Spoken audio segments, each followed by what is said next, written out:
الحمدللہ الحمدللہ الحمدللہ وکفا وسلام علی عبادہ الذین اصطفیٰ۔ ایک سوال ہے، جب روح جسم میں ڈالی جاتی ہے تو تکلیف نہیں ہوتی، لیکن جب نکالی جاتی ہے تو تکلیف ہوتی ہے، اس کی کیا وجہ ہے؟ آپ ایک ٹوٹے پھوٹے مکان میں رہتے تھے یا کرائے کے مکان میں رہتے تھے، کاؤنسل نے بہت شاندار مکان دے دیا آپ کو، اب آپ منہ ہوئے تو کتنی خوشی ہوتی ہے آپ کو۔ ہو سکتا ہے آپ دوستوں کی دعوت بھی کریں، پھر 25 سال اس مکان میں رہے اور اچانک حکومت کا حکم پہنچا مکان خالی کرو، نکلو باہر، اور کوئی دوسرا الٹرنیٹو مکان بھی نہیں دیا، آرڈر آیا نکلو مکان میں سے، تو سامان اٹھا کر مکان میں سے نکلتے ہوئے آپ کو کتنی تکلیف ہوگی۔ یہی وجہ ہے، روح جسم کے لیے بےتاب تھی، جسم مل گیا، اس میں ڈالی، خوشی خوشی سے آ گئی، پھر 60 70 80 سال تک اس مکان میں رہی اور اچانک حکم آیا نکلو، تو تکلیف تو ہوگی بھائی، خوشی سے تھوڑے نکلے گا آدمی مکان میں سے۔ یہ وجہ ہے، یہ ایک وجہ ہے، اور دوسری بہت سی وجہ ہے، لیکن یہ بھائی جو یہ پوچھ رہا ہے اس کے لیے یہ وجہ ہے۔ اس کا خلاصہ حاصل یہ ہے کہ مناسبت ہو جانے کے بعد اس جگہ کو چھوڑنا مشکل ہوتا ہے، اور اس مکان میں آنا آسان ہوتا ہے، لیکن مناسبت ہو گئی اس مکان سے، اب اس مکان کو چھوڑنا بھاری معلوم ہوتا ہے، تو بدن میں سے بھی روح کو نکلنا بھاری معلوم ہوتا ہے، اس لیے تکلیف ہوتی ہے۔ کیا سعودی کے چاند پر عید منانا جائز ہے؟ کینیڈا میں، کینیڈا میں تو آپ حضرات سعودی کے چاند پر عید نہیں مناتے، جائز ہوتا تو کیوں نہ مناتے؟ سعودی کے چاند پر عید منانا جائز ہوتا تو آپ کا کوئی دماغ خراب ہوا ہے جو گھنٹوں چاند کا انتظار کرتے ہو؟ معلوم ہوا کہ سعودی کے چاند پر عید منانا جائز نہیں ہے، جبھی تو اب وہ باتیں سنو۔ ایک تو حدیث میں ہے صوموا لرؤیتہ وافطروا لرؤیتہ، چاند دیکھ کر رمضان شروع کرو اور چاند دیکھ کر عید مناؤ، یہ حدیث ہے، اعلیٰ درجے کی صحیح حدیث ہے۔ اب دوسری بات سنو، سعودیہ میں جو چاند کا اعلان کیا جاتا ہے وہ چاند اکثر پورے بر اعظم افریقہ اور یورپ میں وہ چاند نہیں دیکھا جاتا، بلکہ کبھی کبھی تو بر اعظم پورا امریکہ اور کینیڈا یہاں بھی نہیں دیکھا جاتا ہے۔ تو آخر انہوں نے کیسا چاند دیکھا ہے؟ کیا افریقہ کے سارے مسلمان اندھے ہیں؟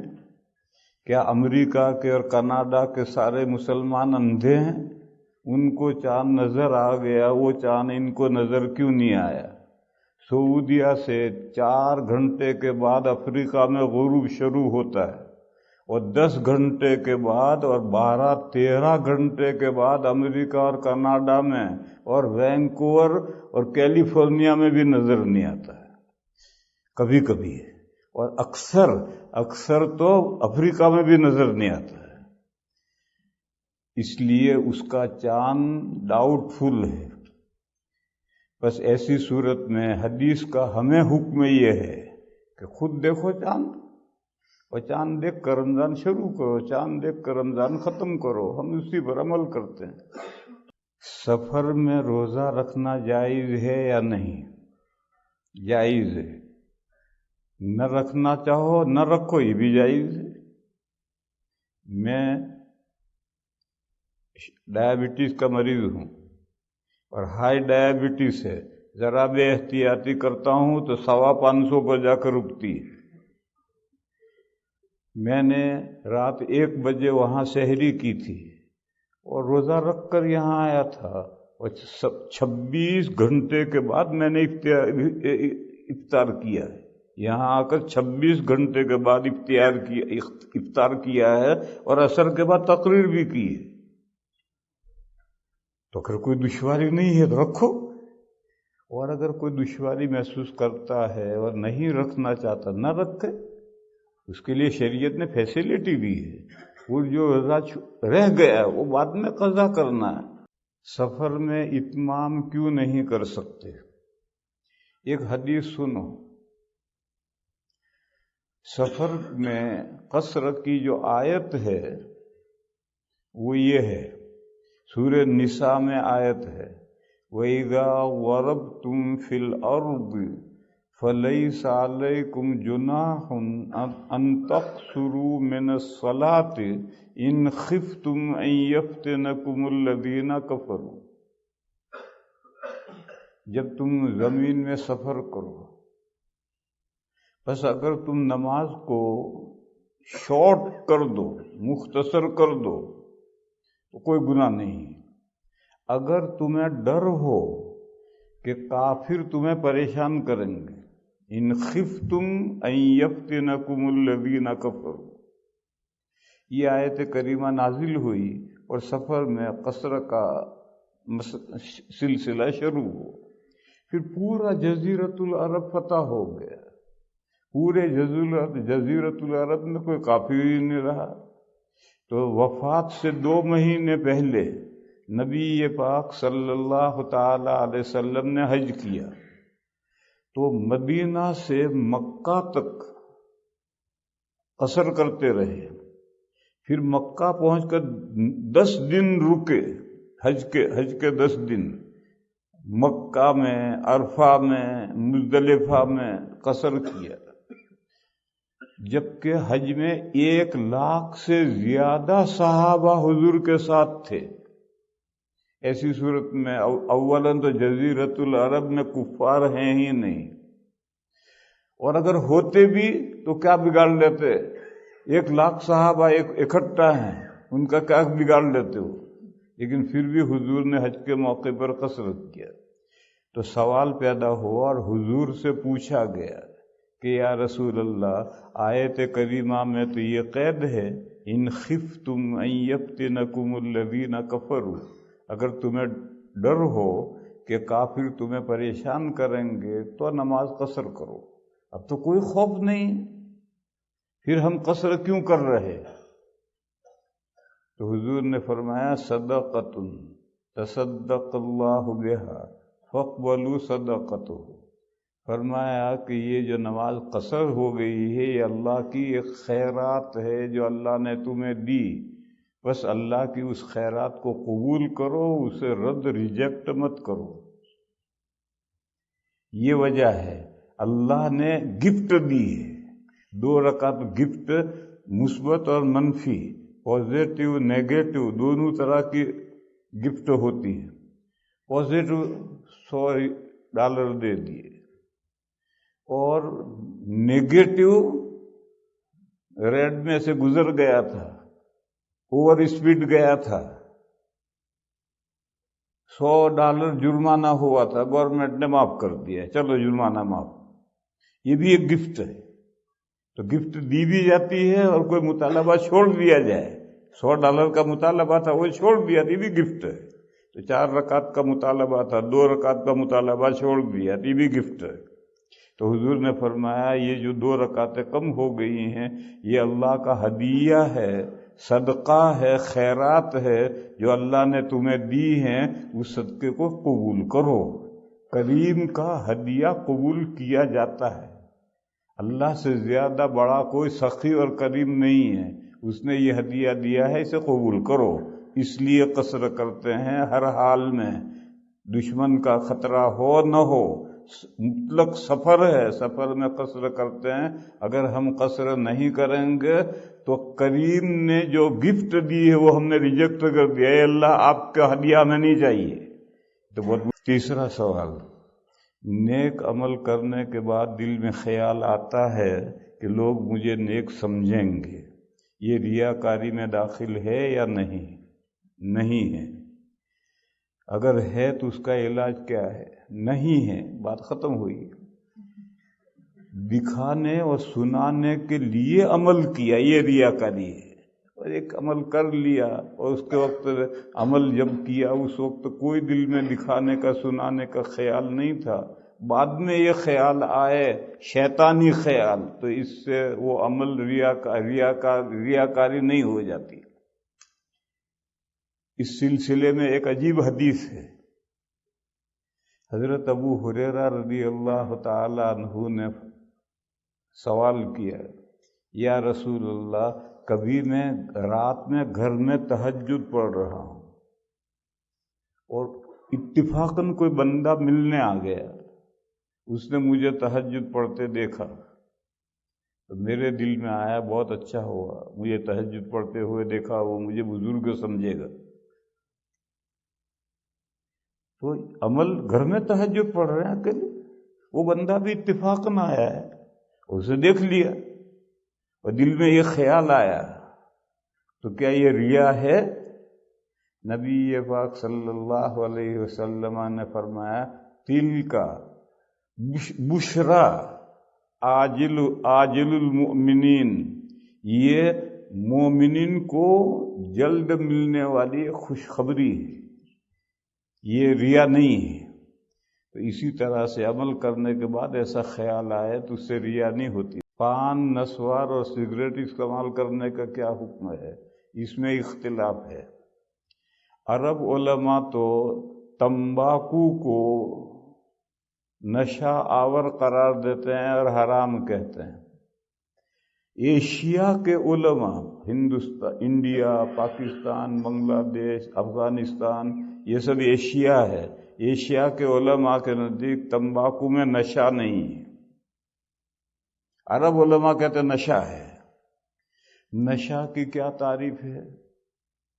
کتابوں میں، فقہ کی کتابوں میں لکھا ہے کہ وہ چیز جس کی زیادہ مقدار پینے سے، کھانے سے بے بھان ہو جائے، آسمان کون سا ہے، زمین کون سی ہے اس کو پہچان نہ سکے، ماں کون سی ہے، بیوی کون سی ہے اس کو پہچان نہ سکے، اس کا نام نشہ ہے۔ تمباکو میں یہ کیفیت نہیں ہوتی، زیادہ پیو گے تو طبیعت مت لائے گی، قے ہو جائے گی، لیکن ہوش ختم ہو جائے، بے بھان ہو جائے، ایسا نہیں ہوتا۔ لیکن پھر تمباکو میں ہے کیا؟ حدت ہے، تیزی ہے۔ جو عادی نہیں ہے وہ کھائے گا تو سر چکرائے گا، آسمان زمین گھومے گا، اور جو عادی ہے وہ عادت سے زیادہ کھا لے گا تو ہچکی آئے گی، پلٹی ہو جائے گی، وامٹ ہو جائے گی۔ نشہ نہیں چڑھتا ہے کہ آدمی آسمان زمین کو نہ پہچان سکے، ماں بہن کو نہ پہچان سکے، یہ کیفیت اس میں نہیں ہوتی۔ تو ایشیا کے علماء کے نزدیک تمباکو میں نشہ نہیں ہے، اور عرب علماء کہتے ہیں نشہ ہے، تو ان کا فتویٰ اور ہے۔ ایشیا کے علماء کے نزدیک نشہ تو نہیں ہے، پھر اس کا کیا حکم ہے؟ وہ شکلیں جس میں تمباکو مضر ہے، ضرر نقصان پہنچاتا ہے، تو بقدر نشہ، بقدر ضرر مکروہ ہے۔ جیسے مٹی کھانا حرام ہے، مٹی تو پاک ہے، پھر کھانا حرام کیوں ہے؟ مٹی کھانے سے ضرر پہنچتا ہے۔ جو بچے بچپن میں مٹی کھاتے ہیں ان کی صحت ہمیشہ کے لیے خراب ہو جاتی ہے، اور جو عورتیں حمل میں مٹی کھاتی ہیں، ہمارے یہاں انڈیا میں باقاعدہ پکائی ہوئی مٹی ملتی ہے چنے کی دکان پر، وہ ہم حاملہ عورتیں منگوا کر کھاتی ہیں۔ یہاں کا مجھے نہیں معلوم کیا چیز کھاتی ہیں، کچھ نہ کچھ ہوگا، تو جو عورتیں حمل میں مٹی کھاتی ہیں اس کا اس کے بچے پر اثر پڑتا ہے، اور جو بچہ مٹی کھاتا ہے اس کی ہمیشہ کے لیے صحت خراب ہو جاتی ہے، اس لیے مٹی کھانا حرام ہے۔ اسی طرح اسموکنگ، اس میں چونکہ گرم گرم دھواں پھیپھڑے میں جاتا ہے تو پھیپھڑے کو نقصان پہنچاتا ہے۔ اسی طرح سے تمباکو پان میں یا نسوار کے طور پر کھانا، یعنی اس کا جو تھوک ہے اس کو نکل کر پیٹ میں جانا، نسوار پیٹ میں گیا، اس کا تھوک پیٹ میں گیا، پان کا پیٹ میں گیا، یہ مکروہ تحریمی ہے، کیونکہ پیٹ میں جو جاتی ہے چیز وہ خون میں شامل ہوتی ہے، اس کی نیکوٹین خون میں جاتی ہے اور وہ نقصان پہنچاتی ہے۔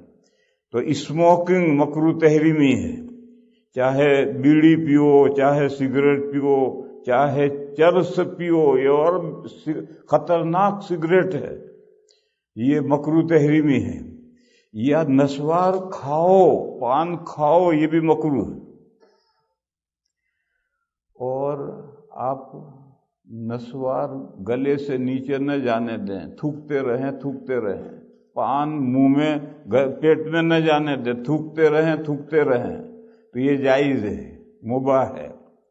اور حقہ بھی مباح ہے، کیونکہ اس میں دھواں نیچے آ کر پانی میں ریفائن ہو کر پھر منہ میں آتا ہے، ٹھنڈا ہو کر آتا ہے، لہذا حقہ جائز ہے، پان تھوکنا جائز ہے، نسوار تھوکنا جائز ہے۔ اسموکنگ، پان کھانا، نسوار کھانا یہاں کے قانون کے مطابق آمدنی پر حکومت کو ٹیکس ادا کرنا ضروری ہے۔ ٹیکس سے بچنے کے لیے کیا ہم کیش میں کام کر سکتے ہیں؟ دیکھو، یہ گورنمنٹ کا قانون ہے، اس سلسلے میں ایک قاعدہ یاد رکھو، جس چیز کا عوض آپ نے استعمال کیا ہے اس کا بدل چورانا جائز نہیں، اللہ کا گناہ ہے۔ آپ نے بس میں سفر کیا بغیر ٹکٹ، ریل میں سفر کیا بغیر ٹکٹ، بجلی آپ نے استعمال کی اور میٹر گڑبڑ کیا، یہ جائز نہیں، یہ اللہ کا بھی گناہ ہے، گورنمنٹ کا بھی گناہ ہے۔ اور وہ چیز جس کا کوئی بدل ہم نے استعمال نہیں کیا، اس میں اگر کوئی ہیرا پھیری کرتا ہے تو یہ گورنمنٹ کا گناہ ہے، جھوٹ بولنا اللہ کا گناہ ہے۔ عزت کی حفاظت فرض ہے، بس اگر عزت جاتی ہے تو اللہ کا گناہ ہے، اور اگر آپ جھوٹ نہیں بولتے اور عزت کی محفوظ رکھتے ہیں اور ہیرا پھیری کرتے ہیں تو یہ گورنمنٹ کا گناہ ہے، اللہ کا گناہ نہیں ہے۔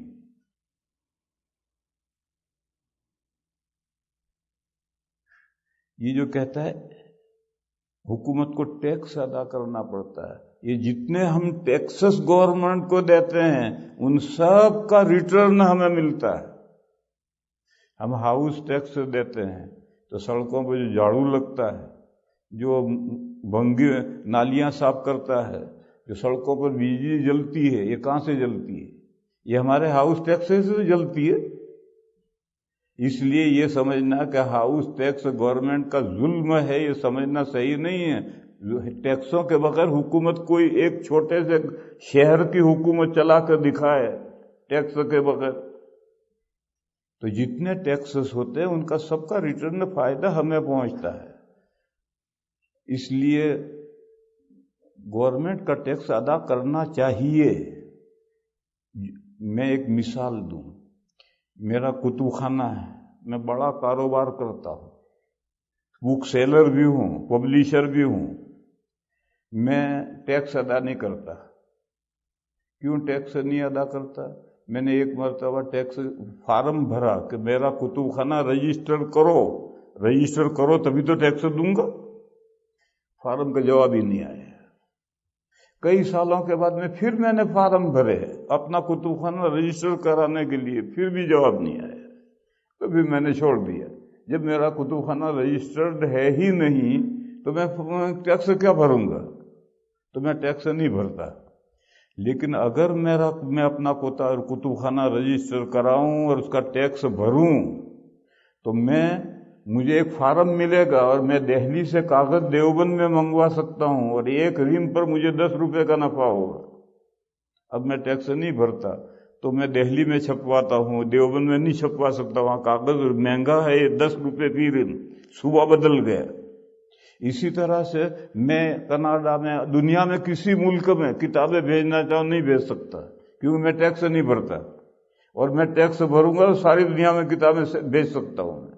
تو ہر ٹیکس کا نفع لوٹ کر آتا ہے. نفع حاصل کرنے کی ایبیلٹی چاہیے، ہوشیاری چاہیے کہ میں ٹیکس پیئر ہوں تو مجھے گورنمنٹ سے کیا کیا فیسیلٹی مل سکتی ہے، اس کو حاصل کرنے کی عقل چاہیے. قیام اللیل کو جماعت کے ساتھ ادا کر سکتے ہیں یا نہیں؟ دارالعلوم دیوبند کا فتویٰ یہ ہے کہ 1-2 مقتدیوں کے ساتھ آپ نفل نماز جماعت سے پڑھنا چاہیں جائز ہے، لیکن 3 مقتدی ہو گئے یا زیادہ ہو گئے تو کوئی بھی نفل نماز، چاہے قیام اللیل ہو، چاہے اوابین ہو، چاہے اشراق ہو، چاہے چاشت ہو، یا کوئی بھی نفل نماز ہو، 3 یا زیادہ مقتدی ہو گئے تو اب جماعت سے پڑھنا مکروہ ہے.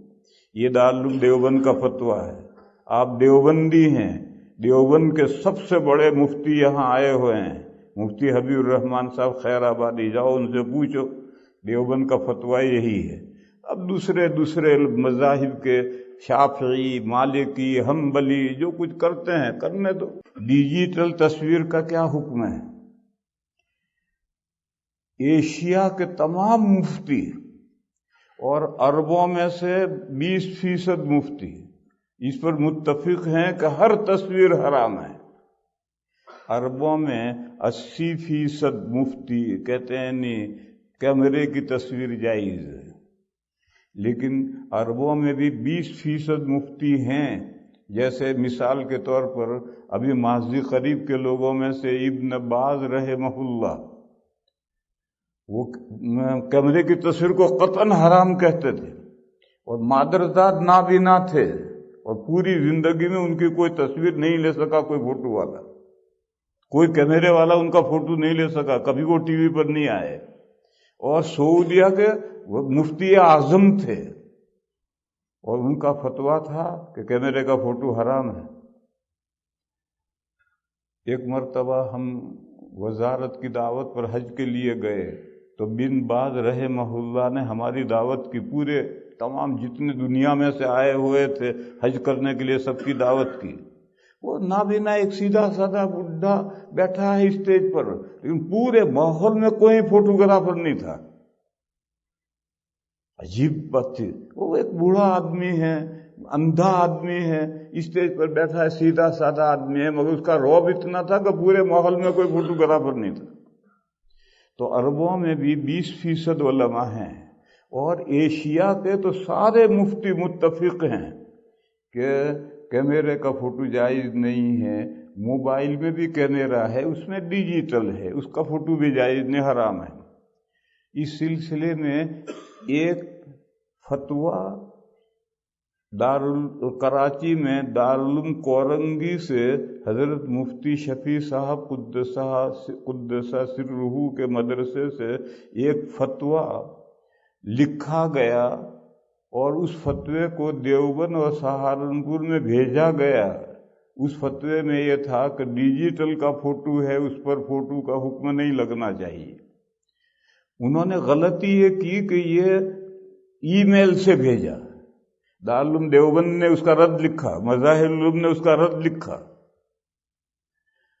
مگر وہ چونکہ ای میل سے انہوں نے بھیجا تھا تو وہ دنیا میں سب میں عام ہو گیا، اور جنگل کے آگ کی طرح سے پھیل گیا کہ ڈیجیٹل کا فوٹو نہیں ہے. میرے بھائیوں، ایسا نہیں ہے. ایشیا کے سب مفتی متفق ہیں، اور دارالعلوم کراچی سے بھی فتویٰ پوچھو، وہ اب بھی حرام کا ہی فتویٰ دیں گے. اور وہ جو انہوں نے سوال دیوبند، سہارنپور وغیرہ بہت سے دارالفتاؤں کو بھیجا تھا، وہ رائے لینے کے لیے بھیجا تھا، وہ فتویٰ نہیں تھا. ایک قصہ سناؤں میں. آج سے 30 سال پہلے کا قصہ ہے. لکھنؤ میں ندوۃ العلماء نے 85 سالہ جشن منایا، سیلیبریشن کیا. تو ندوہ والوں کا عربوں سے بہت تعلق ہے، تو بہت علماء آئے ہوئے، اس میں اردن کے ایک بڑے عالم آئے ہوئے، وہ دیوبند ہو کر لکھنؤ گئے، تو وہ دیوبند جب آئے تو ہمارے ان کے بہت گہرے تعلقات ہو گئے، بڑے عالم تھے وہ۔ خیر وہ وہاں گئے، پیچھے سے دارالعلوم دیوبند سے بھی 15 اساتذہ دارالعلوم نے بھیجا اس میں شرکت کے لیے، اس میں بھی گیا۔ تو اسٹیج پر پہلی 2 صفوں میں عرب علماء تھے اور باقی ہم لوگ پیچھے تھے، تو وہاں جلسے میں بری طرح سے فوٹوگرافی ہو رہی تھی، ہم بے بس، ہم تو پیچھے بیٹھے تھے، ہو رہا تھا، اور عربوں کے یہاں جائز ہے، وہ بڑے شوق سے فوٹو کھینچوا رہے تھے۔ پھر وہ جو عالم دیوبند سے گئے تھے، میری ان سے ملاقات ہوئی تو میں نے ان سے پوچھا کہ آپ حدیث جانتے ہیں، بخاری کی حدیث میں اس کی ممانعت ہے، اور آپ بڑے شوق سے فوٹو کھینچواتے ہیں۔ تو انہوں نے فوراً کہا کہ یہ کیمرے کا فوٹو حرام نہیں ہے، ہندو جو مورتیاں بناتے ہیں یہ صورت حرام ہے۔ تو میں نے ان سے پوچھا یہ فرق کیوں ہے؟ کہنے لگے مورتیوں کی پوجا ہوتی ہے اور کیمرے کے فوٹو کی پوجا نہیں ہوتی۔ میں نے کہا ٹھیک ہے، بات ختم ہو گئی۔ عصر کے بعد میں نے کہا شیخ آؤ چلو تفریح کر کے آئے۔ تو جب میں لکھنؤ میں پہلی مرتبہ گیا تھا، وہ ندوے کے پاس میں ایک بڑا دریا، گھومتی ندی چلتی ہے، اس کے پول سے جب میرا رکشہ آگے گزرا تو دائیں ہاتھ پر ایک چٹائیاں باندھ کر کے ایک ٹیمپریری مندر بنا ہوا تھا، اب تو وہاں باقاعدہ مندر ہے، اس وقت وہ ٹیمپریری مندر بنا ہوا تھا۔ تو رکشہ میں جاتے میری نظر پڑی تھی، تو میں نے شیخ سے کہا شیخ آؤ چلو تفریح کر کے آئے، اور میں ان کو لے کر کے میں نے وہیں کھڑا کر دیا مندر کے سامنے۔ میں نے کہا شوف شیخ، ھذا سورہ مجسمہ ام سورہ شمسیہ، شیخ دیکھو یہ مورتی ہے یا کیمرے کا فوٹو ہے؟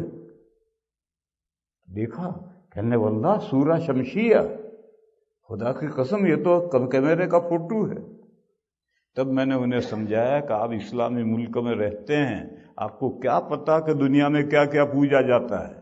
اب تو یہی کیمرے کے فوٹو یہ سارے ہندو پوجتے ہیں، گھروں میں بھی یہی فوٹو ہیں، بسوں میں بھی یہی فوٹو ہیں، انہی پر دیے جلتے ہیں، انہی پر پھول ہار چڑھتے ہیں۔ میں نے اس کے بعد دیکھا کہ وہ پہلی دوسری صف میں نہیں بیٹھے، ہمارے ساتھ تیسری چوتھی صف میں بیٹھتے تھے اور رومالیوں کھینچ کر بیٹھتے تھے۔ پھر ہاف پینٹ میں وضو کر سکتے ہیں اور اس کے ساتھ نماز ادا کر سکتے ہیں۔ ہاف پینٹ کس کو کہتے ہیں مجھے نہیں معلوم، آدھا پاجامہ، آدھا پاجامہ کس کو کہتے ہیں مجھے نہیں معلوم۔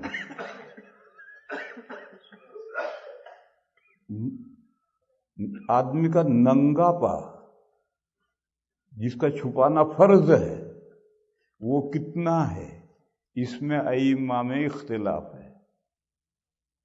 حضرت امام مالک علیہ الرحمہ کہتے ہیں سبیلین، آگے پیچھے کی 2 شرمگاہیں اور ان کا ارد گرد بس یہ شرمگاہ ہے، لہذا پیشاب کا عضو اور اس کے پیشاب کا عضو جہاں رانوں پر لگتا ہے اسے اردو میں کہتے ہیں جنگا سے، اور پچھلی شرمگاہ اور اس کا ارد گرد ان کو سرینے کہتے ہیں، بس یہ شرمگاہ ہے، رانے شرمگاہ نہیں ہے۔ یہ امام مالک علیہ الرحمہ کی رائے ہے۔ باقی تینوں فقہا کے نزدیک رانے بھی شرمگاہ ہے، اور اوپر ناپ کے نیچے تک، ناپ شرمگاہ نہیں ہے، ناپ کے نیچے سے شرمگاہ شروع ہوتی ہے، رانے بھی شرمگاہ ہے۔ گھٹنا حضرت امام شافعی علیہ الرحمہ کے اندر گھٹنا شرمگاہ نہیں ہے، اور امام ابو حنیفہ علیہ الرحمہ کے اندر گھٹنا بھی شرمگاہ ہے۔ بس ناپ کے نیچے سے لے کر گھٹنے کے نیچے تک یہ احناف کے اندر شرمگاہ ہے، اتنا ڈھانکنا فرض ہے۔ باقی بدن کے ساتھ کھلا ہے تو ابھی نماز ہو جائے گی۔ لیکن کس حالت میں نماز پڑھنی چاہیے؟ قرآن میں ہے خذو زینتکم عند کل مسجد، جب بھی نماز پڑھو بیوٹی لے کر پڑھو۔ زینت کے معنی بیوٹی۔ لطیفہ، ایک صاحب ہمیشہ اپنی وائف کو لے کر کے مسجد آتے تھے، اکیلے کبھی نہیں آتے۔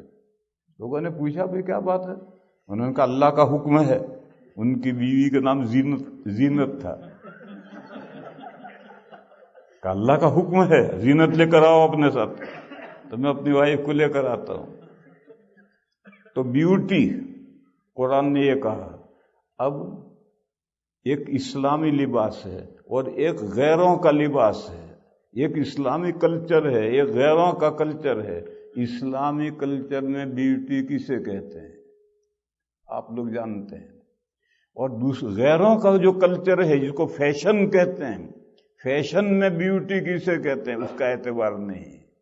لوگ جو کھلے سر کے، آج کل کھلے سر اچھا سمجھا جاتا ہے، اچھا غیروں کے کلچر میں اچھا سمجھا جاتا ہے، فیشن ہے یہ، اسلامی لباس نہیں ہے۔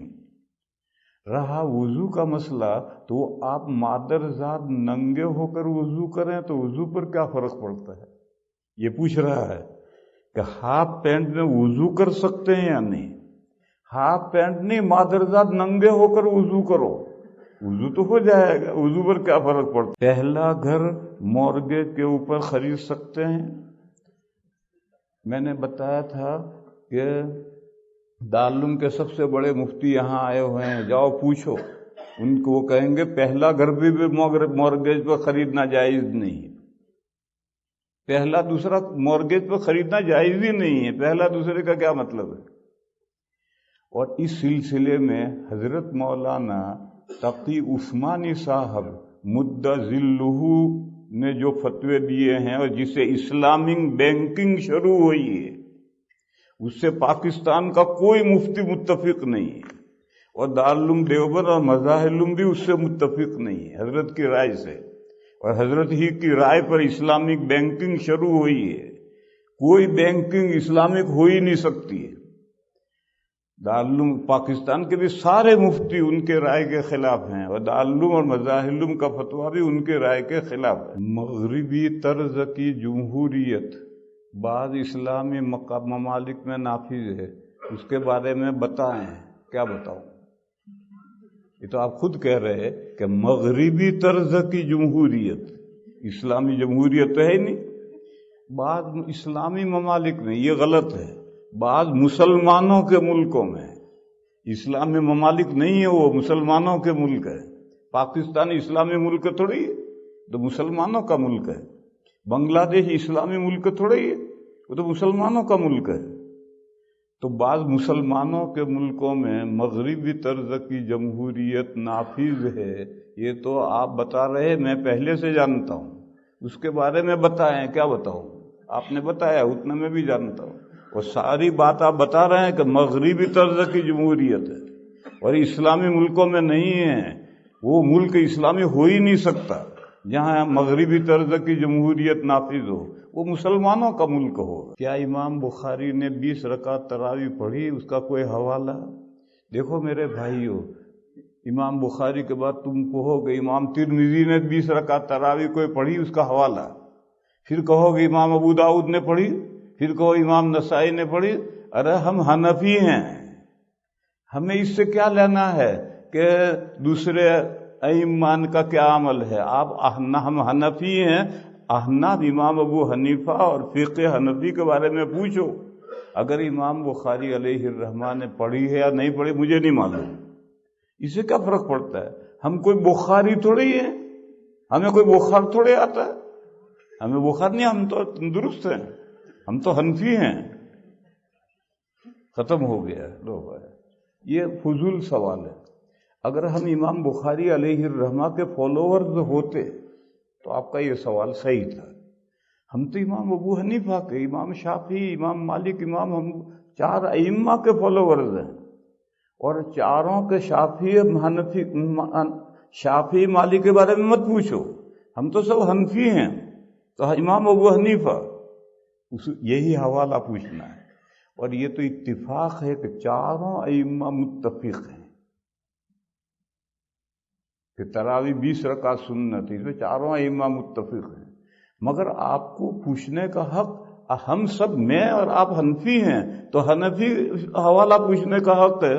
ساری دنیا کی پنچایت کرنے سے کیا فائدہ ہے میرے بھائیو؟ سوچو، اس سے ذہن بگڑے گا، منتشر ہوگا، اس سے فائدہ کچھ نہیں ہوگا. اسی لیے تقلید، اور تقلید بھی ایک اسکول آف تھاٹ کی تقلید ضروری ہے، اور تقلید بھی ایک اسکول آف تھاٹ کی ضروری ہے. یہ جو حنفی شافعی ہیں، اس میں انڈیویجول پرسن کی تقلید نہیں ہے، یہ سب اسکول آف تھاٹ ہے. حنفی، شافعی، مالکی، حنبلی، یہ مکاتب فکر ہیں. قرآن و حدیث میں سے مسائل نکالنے کے طریقے مختلف ہیں، ان چاروں کے طریقے مختلف ہیں. بس ان کی جو تقلید ہے وہ شخصی تقلید کہلاتی ہے، مگر وہ شخص واحد کی نہیں ہے بلکہ ایک مکتب فکر کی ہے. آج بھی آپ دیوبند میں فتویٰ پوچھیں گے، ایک نئی چیز، کلونک کا کیا حکم ہے، تو دیوبند کا دارالفتہ جو فتویٰ دے گا وہ فقہ حنفی میں شامل ہو جائے گا. تو یہ تو حنفی، شافعی، مالکی تو اسکول آف تھاٹ ہے. قرآن کریم میں سے احکام اور حدیثوں میں سے احکام نکالنے کے میتھڈ الگ الگ ہیں. بس تقلید ضروری ہے. اگر اتحاد چاہتے ہو تو یہ تقلید ضروری ہے. اور اہل السنہ والجماعہ کا مرکز دیوبند اور سہارنپور ہے. جب تک اس کھوٹے سے بندھے رہو گے آپس میں اختلاف نہیں ہوگا، اور اس کھوٹے سے جب آپ الگ ہو جاؤ گے تو پھر آپس میں لڑ مرو گے. ہمارے مسجد کے امام صاحب مولانا محمد صاحب نے مجھے بتلایا کہ دو تین سال پہلے یہاں ایک سیمینار ہوا تھا 2-3 مسائل پر. تو میں نے کہا دیوبند اور سہارنپور سے کون آیا تھا؟ کہنے لگے کوئی نہیں آیا تھا. لا حول ولا قوت، تم کیسے دیوبندی ہو؟ ایک 3 مسائل پر سیمینار کر رہے ہو، دیوبند سہارنپور سے کوئی نہیں آیا ہے، تم کیسے دیوبندی ہو؟ وآخر دعوانا